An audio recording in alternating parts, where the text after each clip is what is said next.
এটা ছিল খুবই দুঃখের সাথে আনন্দেরও দিন, কারণ সেই দিন আমাদের মা আমাদের ফ্ল্যাট থেকে চলে যাচ্ছিল। এই যে মায়ের বরণও হয়ে গেছে, সাথে এখন মিষ্টি খাওয়ানো চলছে, আর আমরা দুজন যেহেতু সধবা নই তাই জন্য আমরা মিষ্টিই খাওয়াবো, বরণ করব না।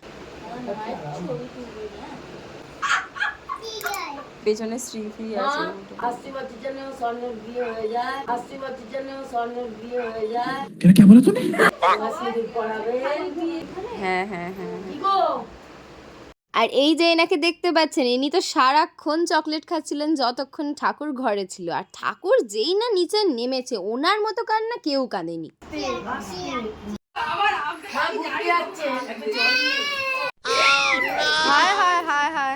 আমার মা তখন একটুখানি রাগ করেছিল, তাই বলছিল সিঁদুর খেলবে না, কিন্তু তারপরে অবশ্য ঠিক হয়ে গেছিল সব।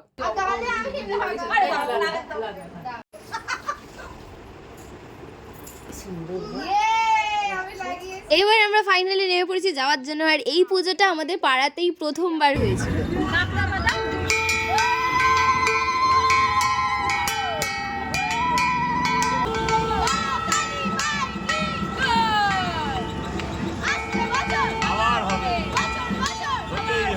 এই যে অনেক ঠাকুরেরই সেদিন বিসর্জন হচ্ছিল, আর আমরা প্রত্যেক বছরই প্রচুর আনন্দ করি, আর বুলা মাসি থাকলে আনন্দের কোনো ঘাটতি হবে না।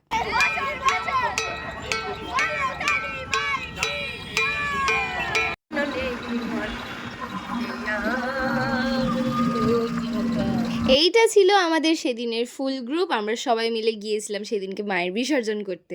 এইভাবেই মায়ের সঙ্গে কিছু শেষ স্মৃতি আমরা এই বছরের মতো ক্যাপচার করছিলাম, আর অবশেষে আমরা চলে এসেছি রামকেষ্টপুর ঘাটে। এই ঘাটে আমাদের প্রত্যেকবারই বিসর্জন হয়। আমাদের মায়ের মুখ এতই মিষ্টি হয়েছিল যে এই যে দাদাকে দেখছো যে মোবাইল নিয়ে ভিডিও করছে, সে শুধুই ভিডিও করে গেছে আর বলে গেছে যে আপনাদের মায়ের মুখ কি মিষ্টি। আর এইভাবেই মায়ের বিসর্জনও হয়ে গেল কমপ্লিট। যাই হোক, এত দুঃখের মাঝে সারা রাস্তায় আসা আর যাওয়ার পথে বুলা মাসি সারাক্ষণ নেচে গেছে। উফ বাবা, সে কি এনার্জি!